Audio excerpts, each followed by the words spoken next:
taba. Kamay na lang. Ayan po, oh.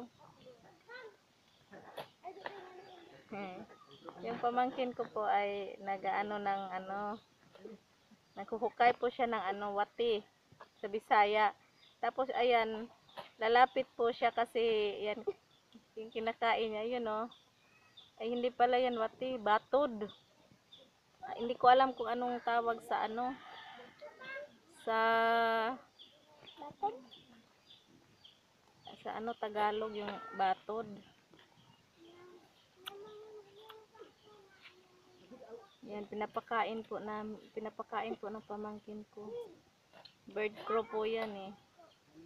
Yung bird crow, pag hindi talaga siya yung parang hindi mo alaga, hindi mo talaga siya hindi talaga siya lalapit.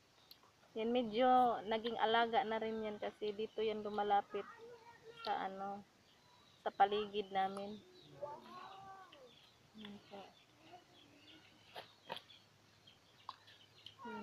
Kasi nangunguha ng batod yung pamangkin ko. Yan, kinakain niya din eh. Ngayon ko lang po yan nakita dito. Siguro yan sa ibang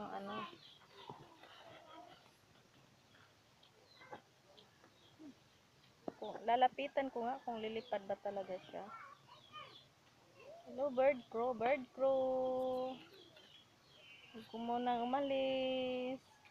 Kain ka muna dyan ng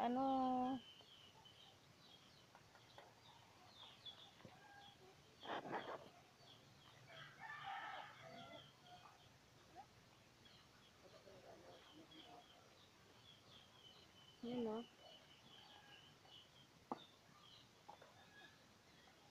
Yung bird crow, hindi talaga yan lalapit ng tao. Siya ay lalapit.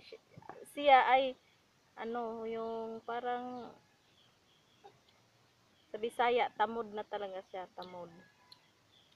Yung kuana.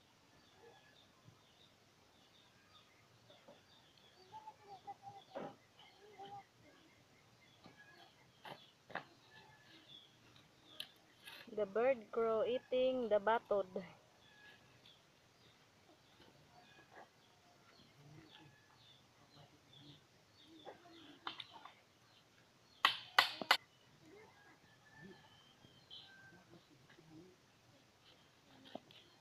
Pagkuhag batod. Ayan. Sanay na pala siya na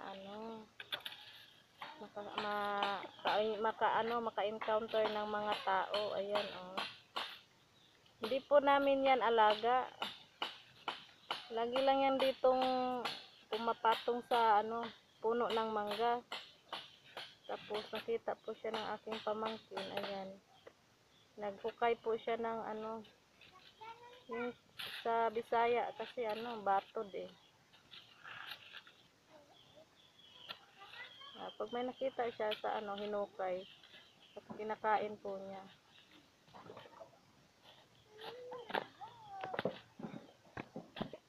Sige na.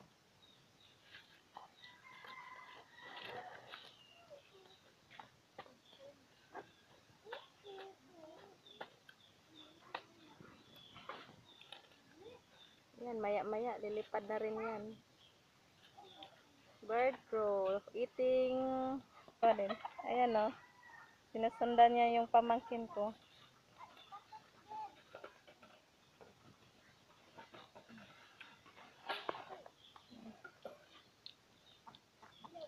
Pag ibang taong nakakita niyan, inaano na yan, kinukuha. Pero dito sa amin, ayan. Lumilipad lang yan dito. Pinabayaan lang namin para naman maging sanay siya sa mga tao dito sa amin. Kasi hindi naman yan inaano sa mga bata. Hindi yan sinasaktan ng mga bata. Kaya nasanay na po siya.